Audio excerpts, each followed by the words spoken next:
প্রিয় দর্শক সবাইকে অনেক অনেক শুভেচ্ছা আমন্ত্রণ জানাচ্ছি আমাদের নিয়মিত আয়োজন Momtaz herbal products presents star টকে। আমি শান্তা জাহান এ পর্বেও আপনাদের জন্য হাজির হয়ে গেছি আপনাদের পছন্দের একজন প্রিয় তারকাকে সাথে নিয়ে, যার সাথে তার লাইফস্টাইল এবং কাজ নিয়ে আড্ডা হবে। আমার সাথে রয়েছেন আমাদের টেলিভিশন এবং বড় পর্দার উভয় দিককার এক জনপ্রিয় মুখ অভিনেতা। আমি নায়কও বলবো এক কথায়, কারণ খুব সম্প্রতি তার চলচ্চিত্র কিন্তু মুক্তি পেয়েছে, সে আর কেউ নয়, শিশির সর্দার। অনেক অনেক শুভেচ্ছা। কেমন আছেন শিশির? খুবই ভালো আছে, আপনি কেমন আছেন? খুবই ভালো আছি। ইনফ্যাক্ট আড্ডা দিলে তো মন ভালো থাকে, তো যেহেতু আড্ডায় রয়েছি মন খুবই ভালো। আমরা দেখলাম খুব রিসেন্টলি আপনার চলচ্চিত্র মধ্যবিত্ত মুক্তি পেয়েছে এবং সেখানে একক নায়ক হিসেবে আপনি অভিনয় করেছেন। সো মধ্যবিত্তের গল্প শুনতে চাই।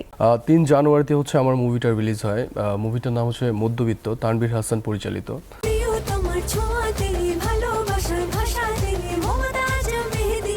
মমতাজ গোল নাম্বার 1 মেহেদি, মানে প্রিয়জন প্রিয়তমার মেহেদি। ওটাতে কাজ করার অভিজ্ঞতাটা অনেক বেশি ভালো, কারণ একটা ফার্স্ট সিনেমা আমার বড় পর্দায়। আচ্ছা, মানে চলচ্চিত্র অভিষেক ঘটেছে মধ্যবিত্ত দিয়ে। এক্স্যাক্টলি। আমি আরো 2টা সিনেমায় কাজ করেছি, বাট এটা হচ্ছে আমার প্রথম সিনেমা সোলো হিরো হিসেবে। অ্যান্ড এই কাজটা অনেক ভালো হয়েছে এবং আমাদের যখন মুভিটা রিলিজ হয় দর্শক অনেক ভালো সাড়া দিয়েছেন এবং স্টার সিনেপ্লেক্সে যখন অনেক বেশি দর্শক ছিল তখন অনেক ভালো লাগে কাজ করছিল এবং সবাই প্রশংসা করছিল আমার মুভিটা। ডেফিনেটলি বড় পর্দায় অভিষেক ঘটার একটা স্বপ্ন সবারই থাকে, তো সেই জায়গা থেকে তো এটা অন্যরকম একটা এক্সপেরিয়েন্স। আমার শুরুটা ছিল হচ্ছে ছোট পর্দা দিয়েই, আমি নাটক দিয়ে শুরু করেছিলাম। আমার শামীম জামান ভাইদের উনি হচ্ছে আমাকে নাটকে কাস্ট করে এবং উনি নিজের হাতে ধরে আমাকে অ্যাক্টিংটা শেখায়। উনি ভালো একজন মানুষ এবং অনেক ভালো, ওনারা থিয়েটার করেছে তো, আর আমি হচ্ছে মুন্সিগঞ্জে থিয়েটার করেছি, আর ওনাদের কাজগুলি অনেক দুর্দান্ত হয়। আর চিন্তা ভাবনা ছিল যে ছোট পর্দা থেকে তারপর বড় পর্দায় আসবে অভিজ্ঞতা নিয়ে, কারণ হুট করেই বড় পর্দায় চলে আসলে আসলে ওই নিজেকে প্রেজেন্ট করাটা কষ্ট হয়ে যায়। সো নাটক দিয়ে শুরু করার সময় আমার মনের মধ্যে একটা স্বপ্ন ছিল কখনো না কখনো নিজেকে বড় পর্দায় একদিন হলেও দেখব। আর সেটা আমার 3 জানুয়ারিতে সেই স্বপ্নটা আমার সত্যি হয়। এবং যখন আমার দর্শকরা এসে আমার সাথে সেলফি তুলছিল এবং আমার গল্পটার প্রশংসা করছিল তখন খুবই ভালো লাগছিল যে এই দিনটার জন্য তো এতদিন অপেক্ষা করছিলাম। তবে হ্যাঁ, এই কাজটা থেকে অনেক কিছু শিখেছি। কতগুলো নাটক করা হয়েছিল? বেশ অনেকগুলো কাজ করেছি আমি, প্রায় 15-20টা তো হবেই নাটকে কাজ করা হয়েছে। মধ্যবিত্তের সাথে ইনক্লুড হওয়ার গল্পটা, যে হঠাৎ করে কি করে অফারটা গেল? ওকে, আমি হচ্ছে একটা মুভির শুটিং করছিলাম কক্সবাজারে, জলরং। ওটা অপূর্বরা নামের সিনেমাটা ছিল, সরকারি অনুদানের ছিল ওটা, যদিও ওটাও শেষ হয়ে গেছে এবং সেন্সরও অলরেডি দিয়ে দেওয়া হয়েছে। তো ওই শুটিংয়ের সময় আমাকে হচ্ছে যে ডিরেক্টর কমেন্ট বক্সে হচ্ছে সে লিখছে যে please check your inbox. So আমি যখন ইনবক্স দেখলাম, দেখার পর ওনার প্রোফাইল দেখলাম, আমার নাম্বারটা চাইলো, আমি নাম্বার দিলাম। দেন হচ্ছে উনি আমাকে বললো যে তুমি আমার সাথে একটু দেখা করো, তোমার সাথে আমি একটু কথা বলতে চাই। আমার জন্মদিন ছিল ওই দিন, আমার কেক কেটে দেন হচ্ছে আমি ওনার সাথে মিট করি, মগবাজারে মিট করি। তো মিট করার পর উনি আমাকে মধ্যবিত্তর কিছু গল্প আমাকে বলে, মানে খুব না, জাস্ট সিনোপসিস লাইক না, মানে জাস্ট গল্পের কিছু অংশ আমাকে বলে। আমার অপোজিটে যিনি ছিলেন এন্টি হিরো, যিনি ওমর মালিক ভাই, তিনি হচ্ছে আমাকে 2টা লাইন গানের গেয়ে শোনায় নিজেই। যে গানটা আমার খুব পছন্দ ছিল, যদি আমি তোমার জায়গাটায় কাজ করতাম তাহলে আমার খুব ইচ্ছা ছিল তোমার জায়গাটায় কাজ করার, বাট যাবে না। ওই ছবিতে হচ্ছে আবির নাম ক্যারেক্টারটার, ছেলেটার, হিরোটার। সো ওই গানটা শোনার পর এবং আমার গল্পের কিছু অংশ শোনার পর মনে হলো যে না, আমি কাজটা করব, আর কোনো কিছু চিন্তা করিনি। আমি বলছি আমি আপনার কাজটা করব। এত সুন্দর একটা গল্প, আর গল্পের গানগুলো এত সুন্দর, কারণ হয় না যে একটা সিনেমার প্রাণ কিন্তু গান। ডেফিনেটলি ম্যাক্সিমাম গান দিয়ে কিন্তু হচ্ছে যে সিনেমা হিট হয়। মধ্যবিত্ত মানুষ কেন দেখতে যাবে? ওকে, সিনেমাটা আসলে মানে হয় না প্রেজেন্ট গল্প, যেটা কখনো পুরনো হবে না। আচ্ছা, যত যত দিন যাবে গল্পটা রয়ে যাবে, এমন একটা গল্প। মধ্যবিত্ত পরিবারের গল্প, প্রত্যেকটা মধ্যবিত্তদের নিয়েই গল্প এই গল্পটা। আর আমাদের এই গল্পে এমন কিছু দেখানো হয়েছে যেটা আসলে প্রত্যেকটা মানুষের জীবনের সাথে কিছু না কিছু জায়গায় মিল আছে এবং একটা ভালো মেসেজও দেওয়া আছে। তার মানে মধ্যবিত্তে আসলে নিজেকেও একদম মধ্যবিত্ত ভাবেই রিপ্রেজেন্ট Right. করা প্রয়োজন হয়েছে। তো এই ক্ষেত্রে যদি আমি বলি যে এর পরবর্তী মুভিতে আমরা আসলে শিশিরকে কি ধরনের ক্যারেক্টারে দেখব, সম্পূর্ণ বিপরীত নাকি সিমিলার টাইপের ক্যারেক্টার থাকবে? একদমই বিপরীত। আমি অলরেডি আরেকটা সিনেমায় সাইনিং করেছি, আচ্ছা। সেটার 4-5 দিনের মধ্যেই শুটিংয়ে যাচ্ছি। সো ওইটার মধ্যে একদম ডিফারেন্ট একটা ক্যারেক্টার। তবে এর আগে এর মানে ওই ছবিটার আগে আমার আরেকটা ছবি আসবে, সেটা হচ্ছে মৃত্যু 19। আচ্ছা। ওইটাতে একদমই ডিফারেন্ট অ্যাকশন একটা লুক, একদম র, লাইক আমাদের ম্যাক্সিমাম যে এখন পার্শ্ববর্তী দেশগুলোতে সিনেমাগুলি হচ্ছে অ্যাকশন সিনেমাগুলি এবং র ফেস থাকে, ওটা একদমই ডিফারেন্ট। মানে ইটস লাইক আপনি দেখলে চিনতেও পারবেন না। লাস্ট আমার বিএফডিসি থেকে গত বছর হচ্ছে মহরত হয়েছিল এই ছবিটার। আচ্ছা। তো যখন পোস্টার রিলিজ হয়, জাস্ট বাংলাদেশে ম্যাক্সিমাম অনেক বড় বড় জায়গা থেকে আমার এখানে কল আসছে যে আপনি লাইক লোকটা ভালো জঙ্গলি, ছিল। তারপর হচ্ছে পুষ্পা, লাইক যে সিনেমা টাইপসের আছে, ওদের আগেও কিন্তু আমার এই সিনেমার পোস্টারটা রিলিজ হয়। তখন দেখার পর অনেক বড় বড় জায়গা থেকে কল আসছে, যেটা কি বানাইলি তোরা। ওয়াও। So- তার মানে হচ্ছে আসলে একটু ডিফারেন্ট ক্যারেক্টার এবং ডিফারেন্ট লুক নিয়ে আমরা শিশিরকে দেখতে পাবো। প্রিয় তোমার ছোঁয়াতে ভালোবাসার ভাষাতে মমতাজ মেহেদি সাথে মমতাজ মেহেদি, প্রিয়জন প্রিয়তমার মেহেদি। নায়ক বলে কথা, তাহলে তো অনেক অনেক বেশি নিজের স্কিনের টেক কেয়ার করতে হয়, ফিটনেসের প্রতি যত্নশীল হতে হয়, ইভেন আমার মনে হয় হেয়ার কেয়ারটাও প্রচুর করতে হয়। সো এই ক্ষেত্রে মানে শিশির কি করে? একদম অনেস্ট যদি বলি, সেই ক্ষেত্রে আমি ফেসে অ্যাকচুয়ালি কিছু ইউজ করি না। শীতের সময় আসলে একটু রুক্ষ হয়ে যায়, দ্যাটস ওয়াই কি বলো ওটাকে পেট্রোলিয়াম জেলিটা ইউজ করতে হয়। আদারওয়াইজ আমি ছোটবেলা থেকে কখনো ফেস ওয়াশও ইউজ করিনি, Oh my সাবান দিয়ে God. মুখ ধুতাম। আচ্ছা। এবং না অনেস্টলি, এবং সেটা কি মেডিকেটেড অর লাইক নর্মাল যে কোনো? নর্মাল সাবান দিয়ে, একদম নর্মাল সাবান দিয়ে সারা জীবন মুখ দিয়ে আসছি। আমি তারপর কখনো আমার মুখে পিম্পল আসে নাই, জানি না, এটা হয়তো এখন you are অনেক blessed, সেনসিটিভ you are হয়েছি, blessed. এখন একটু সেনসিটিভ, কারণ এখন তো বুঝতে শিখেছি। তখন মনে হতো যে না, তখন ভালো ছিল। এখন হয় না যে ম্যাক্সিমাম কিছু কিছু প্রোডাক্ট আছে যেগুলো ইউজ করলে পিম্পল আসে, এখন মনে হয় যে ইভেন প্রোডাক্ট মেকআপও নিতে হয় লুকসের কারণে। এক্স্যাক্টলি। আর আমার কাছে ওই আগের দিনগুলো মনে হয় যে বেস্ট ছিল অনেস্টলি। মানে আগে আমি যে নর্মালি সাবান দিয়ে মুখ ধুয়ে ফেলতাম, তখন স্কিন একদম চকচক করতো। বাট এখন যেটা হচ্ছে, বেসিক্যালি শুটিংয়ের জন্য দেখা যায় লেট নাইট ফিরতে হয়, অলরেডি আমার চোখ ফোলা। সো এই জন্য আমাদের স্কিনে একটু র্যাশ চলে আসে, কারণ ঘুমটা প্রপার না হলে কিন্তু স্কিনটা এই গ্লোটা করে না। তো আমি দেখতে পাচ্ছি শিশিরের চুল খুব বড়।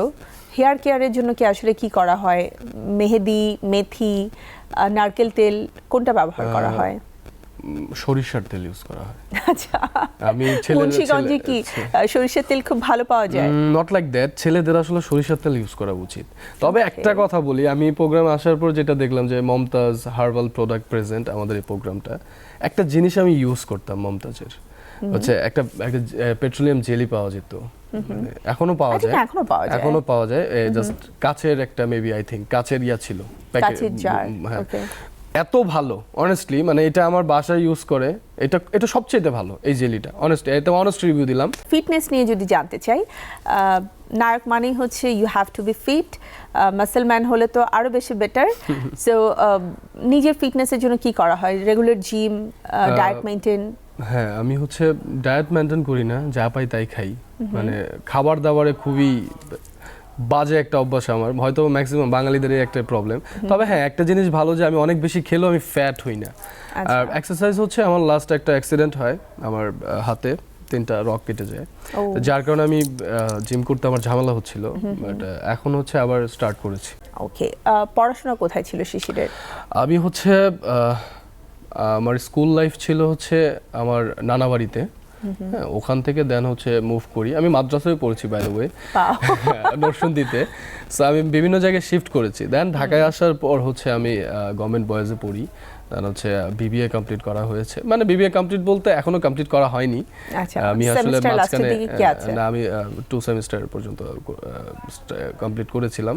দেন আমি আসলে বেসিক্যালি একটা বিজনেসও করেছি মাঝখানে। আচ্ছা। আমার হচ্ছে কাপড়ের বিজনেস ছিল, মোহাম্মদপুরে। ওকে, দেন হচ্ছে ওইটার জন্য প্লাস মিডিয়ার জন্য পাশাপাশি আসলে পুরোটা কমপ্লিট করা হয়নি। তবে হ্যাঁ, এখন অনেক প্রেশার আসতেছে, তো শেষ করতে হবে। আচ্ছা, তার মানে তো শিশির খুব একটা বেশি অ্যাকচুয়ালি বড় আমি বলবো না, এখনো একদম মানে মিডল একটা এজের মধ্যে আছে, যেই জায়গাটাতে সব ছেলেরাই অনেক স্বপ্ন দেখে, নায়ক হওয়ার, বড় বিজনেসম্যান হওয়ার, স্টাডিতে খুব ভালো করার, আবার ফ্যামিলির প্রেশারও আস্তে আস্তে আসতে থাকে যে you have to be responsible, তোমার পড়াশোনা শেষ করতে হবে, ভালো জব অথবা চাকরি নিতে হবে, অথবা তুমি যে কাজটাই করছো সেটাতে তোমাকে বেস্ট হতে হবে। কি মনে হয় আমাদের ইন্ডাস্ট্রিতে অ্যাকচুয়ালি নিজের বেস্ট কতটুকু দেওয়া পসিবল শিশিরের জন্য? আমি তো চাই যে আমার সর্বোচ্চ দেওয়ার, কিন্তু প্রবলেমটা হচ্ছে সাপোর্ট যে কি আছে? না, প্রবলেমটা হচ্ছে ফ্যামিলির সাপোর্টটা নেই আমার। আর আমার ফ্যামিলি হচ্ছে হাজি বংশ তো। আর তবে হ্যাঁ, এক সময় কিন্তু আমার বাবা হচ্ছে মঞ্চ নাটক করতো। আচ্ছা, তো ওনার জাফর ইকবাল স্যার খুবই পছন্দের একজন হিরো ছিল, আচ্ছা। ফ্রেন্ড ছিল তারা। আচ্ছা। আমার বাবাও মুভি করতে চেয়েছিল, বাট সামহাও উনি মারা যান। তখন উনি হজ করে ফেলে, আর তারপর পরপর হচ্ছে আমার দাদাও মারা যায়, তখন হজ করে ফেলে, ওই লাইনটা থেকে চলে আসে। তা আমার ভিতরে হয়তো বা ব্লাড কানেকশন থেকে হয়তো চলে আসছে, হ্যাঁ রাইট, এটা জেনেটিক ভাবে চলে আসছে। সো আমি যখন ইন্ডাস্ট্রিতে কাজ করতে নেমেছি, যে তখন আমি কিন্তু আমার বাসা থেকে বিতাড়িত, টোটালি আমার ফ্যামিলি থেকে টোটালি বিতাড়িত। এটাও একটা মধ্যবিত্ত ফ্যামিলির গল্প, Exactly. যে মিডিয়াতে একটা ছেলে বা মেয়ে যখন এন্ট্রি তো নেয়। এখন এই জন্যই বললাম, আমার এই জন্যই পড়াটা আমি কমপ্লিট করতে পারিনি, বিকজ অফ আমার পড়ালেখার পাশাপাশি মিডিয়ায় কাজ করতে হচ্ছে, পাশাপাশি বিজনেসও করেছি। আমি ফার্স্টে জবও করেছি, জব থেকে দেন বিজনেস করেছি। সো পাশাপাশি অনেক কিছু আমাকে হ্যান্ডেল করতে হয়েছে। দ্যাটস ওয়াই দেখা হয় না যে আমি বিজনেসটাও ছেড়ে দিয়েছি বিকজ অফ মিডিয়া। কারণ আমি যখন বিজনেসে সময় দিচ্ছিলাম, তখন আমার এই জায়গাটায় আমি ওইভাবে মুভ অন করতে পারতেছিলাম আই থিংক মিডিয়া হচ্ছে এমন একটা প্ল্যাটফর্ম যেখানে আগে নিজেকে পরিচয় করিয়ে দেবার আগে অনেক বেশি স্ট্রাগল, Right. অনেক বেশি হচ্ছে স্যাক্রিফাইস করতে হয়। তো আই থিংক সেই ব্যাপারটা মানে সবার লাইফে যেমনটা ঘটে, শিশিরের লাইফেও ঘটছে, একটা ছেলে হলেও আসলে ফেস করতে হয়েছে অনেক কিছু। প্রিয় তোমার ছোঁয়াতে ভালোবাসার ভাষাতে মমতাজ মেহেদি সাথে। মমতাজ রেড গোল্ড মেহেদি, মানে প্রিয়জন প্রিয়তমার মেহেদি। যেহেতু শিশির হচ্ছে নায়ক, সো নায়কের লাইফে তো অনেক অনেক স্বপ্ন থাকে, অনেক অনেক ইচ্ছা থাকে। দেখা যাক ইচ্ছাগুলো আমরা মানে কথায় কথায় জেনে নিতে পারি কিনা। প্রথমে যদি জানতে চাই, তাহলে শিশিরের জীবনের মানে স্বপ্নের নায়ককে, যাকে দেখে ইচ্ছে হয়েছে যে আমি নায়ক হব? সালমান শাহ স্যার, তারপর হচ্ছে মান্না স্যার, ওনাদের দুজনকে দেখে হচ্ছে যে মনে হয়েছে যে আমি নায়ক হব। ওকে, সালমান শাহর পছন্দের 3টা চলচ্চিত্রের নাম? সত্যের মৃত্যু নেই, তারপর হচ্ছে স্বপ্নের নায়ক, আরেকটা আমার খুব ফেভারিট, আমি নামটা ভুলে গেছি, একটা ওই যে নায়িকা কে ছিলেন? শাবনূর, আনন্দশ্রু। আনন্দশ্রু, আহারে সবচেয়ে ফেভারিট। আমি অনেক মানে কেঁদেছি, আনন্দ অশ্রুটা মনে নেই এমন মানুষ খুব কম, বিকজ কেঁদেছি। রাইট। অ্যান্ড আমার মনে হয় এছাড়াও মানে কিয়ামত থেকে কিয়ামত দেখা হয়েছে, হ্যাঁ। অসাধারণ একটা চলচ্চিত্র ছিল, অনেক যদি এটা সুন্দর। রিমেক, বাট সালমান ওটাতে তো শাহ তার রাজীব স্যার বেস্ট ছিল। দিয়েছেন। রাইট, রাজীব স্যার ছিল, মানে যে দুর্দান্ত। বাবা বলে ছেলের নাম করবে, ওই গান তো বোধহয় যে কোনো ছেলের জীবনের একটা হ্যাঁ, right. ইন্সপিরেশন। মান্নার 3টা চলচ্চিত্র? মান্না ভাইয়ের আমি স্টোরি আছে, বলতে গেলে অনেক সময় লেগে যাবে, না বলি। রুস্তুম, তারপর হচ্ছে সিটি টেরর, তারপর হচ্ছে লাস্ট আমি ওই ছবিটা দেখে কেঁদেছিলাম, সেটা হচ্ছে জেমসের একটা গান থাকে ছবিটাতে, প্রিয় নায়িকা? অজস্র। প্রিয় নায়িকা হচ্ছে অবভিয়াসলি আমাদের আগের প্রজন্মের যিনি ছিলেন হচ্ছে শাবনূর আপু, তাকে অনেক পছন্দ। আর এই প্রজন্মের হচ্ছে মাহি আপুকে আমার ভালো লাগে। মাহিয়া মাহির করা পছন্দের চলচ্চিত্রের নাম? অগ্নিটা ভালো লাগছে আমার খুবই, দুর্দান্ত, কারণ অগ্নি দিয়ে আমরা তাকে বেশি করেছি। সো অগ্নি 2 এগুলো দেখা হয়েছে। এবারে যদি জানতে চাই, 3জন নায়কের নাম আমি বলবো, যে সেই নায়কদেরকে আসলে নাম শুনবার পরে প্রথম যে কথাটা মনে হয়, আচ্ছা, হয় না যে হ্যাঁ, তার বুঝতে সাথে পেরেছি। রিলেটেড একটা ওয়ার্ড? বুঝতে পেরেছি। Siam Ahmed. Actor. Okay. Shariful Raj. Actor. Shakib Khan. Actor plus megastar. Okay, actor, সবাই অ্যাক্টর আসলে, সুপারস্টার হয়েছে তো অ্যাক্টিং দিয়েই। তিনজন নায়িকার নাম বলছি, ওকে, প্রশংসা অথবা পরামর্শ যে কোনো একটা দেয়া যেতে পারে। পূজা চেরি। আগে ভালো লাগতো, বাট আই থিঙ্ক উনি সার্জারি করেছে, এখন আর ভালো লাগে না। আচ্ছা, মানে কসমেটিক সার্জারি। আই থিঙ্ক মানে ওনার চেহারাটা আগে ভালো লাগতো, তবে ওনার ভয়েস আর একটু কাজ করতে হবে। ওকে, পরিমণি। পরিমণি আপু সুন্দর। ওকে, আরেকজন নায়িকা বুবলি। অ্যাক্ট্রেস। ওকে, এই তিনজনের মধ্যে থেকে যদি একজনকে চুজ করতে বলা হয় নিজের চলচ্চিত্রে নায়িকা হিসেবে, কাকে চুজ করবেন? বুবলি আপু। আচ্ছা, স্বপ্নের চরিত্র। স্বপ্নের চরিত্র হচ্ছে আমার সব সময় আমার মধ্যে একটা ক্ষুধা থেকে যায়, সেটা হচ্ছে যে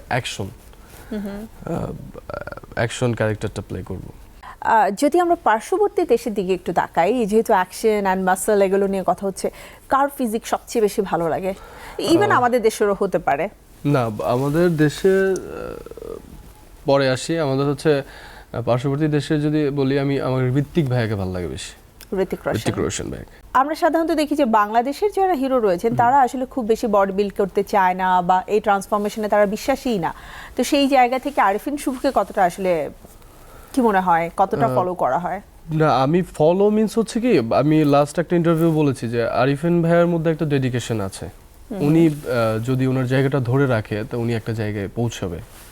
সো আর আমাদের দেশে অন্যরা এই কাজগুলো কেন করে না, এর পেছনে একটা বিগ রিজন আছে। সেটা হচ্ছে আমাদের দেশের ম্যাক্সিমাম, আগের কথা বলি আমি, যদি কিছু ডিরেক্টর ছিলেন যারা হচ্ছে সবসময় বলতো যে বডি বিল্ড করা যাবে না, তোমাকে তাহলে সব ক্যারেক্টার ইউজ করা যাবে না, আমার লুকটা ভিলেন চলে আসে। ইভেন মানে আমরা যেটা শুনে আসছি আসলে অনেক জায়গায় আমি ফেস করেছি, চকলেট বয় টাইপের ফেস। এক্স্যাক্টলি, আমি সবসময় ফেস করেছি। নাহলে সাকিব ভাইয়ের বডি সবার আগে কিন্তু থাকতো, সিক্স প্যাক থাকতো, প্লাস হচ্ছে ওনার সেই মাসল থাকতো। সো ওনার মধ্যে কিন্তু এই ব্যাপারটা আমরা দেখতে পাইনি এখন পর্যন্ত। উনি 25 বছর ইন্ডাস্ট্রিতে আছেন, এখন পর্যন্ত এই জিনিসটা কিন্তু নেই। বাট সাকিব ভাই কিন্তু নিয়মিত জিম করেন। হ্যাঁ, জাস্ট ফিট থাকার ব্যাপার সেটা তো অবভিয়াসলি ফিট থাকতে হবে। বাট ওই যে আমরা যেটা দেখি টাইগার শ্রফ, ঋত্বিক রোশন ভাই, যে একদম পুরো সালমান খান যেটা হয়, সেটা বাংলাদেশে কিন্তু শুধু আরিফিন ভাই করেছে। আমি শুধু আছে, আরো মডেলের কয়েকজন আছে, জন ভাই ছিল, সানজু জন ভাই, ওনারা কিন্তু ফিটনেস ওইভাবে। বাট বেসিক্যালি কেন জানি না যে আমাদের ইন্ডাস্ট্রিতে এই কথাটা আসছে, এবং আমার কাছে অনেকবার আসছে, এত বডি করবা না, এত বিল্ড করবো না, তাহলে তোমার যে ব্যাপারটা যে আমি সব কাজে তোমাকে ইউজ করতে পারবো না। খুব ভালো লাগলো শিশির, আড্ডা দিয়ে। অনেক অনেক শুভকামনা থাকবে, যেহেতু চলচ্চিত্রে পদার্পণ এবং নতুন যাত্রা শুরু হয়েছে। রাস্তাটা বন্ধুর, কিন্তু একবার যদি মানে হাঁটতে শিখে নেওয়া যায় তাহলে কিন্তু যাত্রাটা অনেক লম্বা হয়। তো অনেক অনেক শুভকামনা থাকলো, আশা করছি আবারও দেখা হবে, নতুন কোনো কাজ নিয়ে আড্ডা হবে। জি, থ্যাংক ইউ। আমাদের অডিয়েন্সের জন্য যদি কিছু বলতে চাই। অডিয়েন্সের উদ্দেশ্যে আমি বলতে চাই যে আপনারা বেশি বেশি বাংলা সিনেমাটা দেখুন, কারণ আপনারা বাংলা সিনেমাকে বাঁচিয়ে রাখতে পারবেন। আর আপনারা যদি না দেখেন তাহলে যারা সিনেমা বানাচ্ছে তারা সেই সাহসটা পায় না, সিনেমা বানাবে কি বানাবে না। সো হলে আসুন, সিনেমা দেখুন, এবং আমরা যারা নতুন আছি আমাদেরকে সাপোর্ট করুন। আমি সবসময় বলে আসি, আপনারা যদি আমাদেরকে একটুখানি সাপোর্ট করেন আমরা অনেকখানি সাপোর্ট পাই। সো সবাই ভালো থাকবেন, দোয়া করবেন আমার জন্য। থ্যাংক ইউ শিশির। শিশিরের জন্য মমতাজ হার্বালের পক্ষ থেকে চমৎকার একটা গিফট হ্যাম্পার রয়েছে, যেহেতু বাইরে অনেক কাজ করা হয়, সানট্যান হয়। সো আই থিঙ্ক এই সানট্যান থেকে বাঁচানোর জন্য আমাদের মমতাজ হার্বালের প্রোডাক্টগুলো অনেক বেশি হেল্প করবে। আমি হ্যান্ড ওভার করবো, কিন্তু তার আগে দর্শকদের কাছ থেকে বিদায় নিয়ে নিচ্ছি। প্রিয় দর্শক, সময় হয়ে গেছে আমাদের আজকের পর্ব থেকে বিদায় নেবার। আগামী পর্বে আবারও আসবো আপনাদের পছন্দের তারকা আর অনেক অনেক আড্ডার কথা নিয়ে। সেই পর্যন্ত আপনারা সবাই ভালো থাকবেন, সুস্থ থাকবেন, আর থাকবেন এসএটিভির সাথে। চোখ রাখবেন আমাদের আয়োজন Momtaz herbal products present star টকে। ফিরবো আবারও। আল্লাহ হাফেজ। কমল স্পর্শে আশ্বাস, সোহাগী অনুভূতিতে প্রাকৃতিক উপাদানে ভরা, ত্বকের সাথে Mumtaz number 1 hair removal cream, সৌন্দর্যের আত্মবিশ্বাস।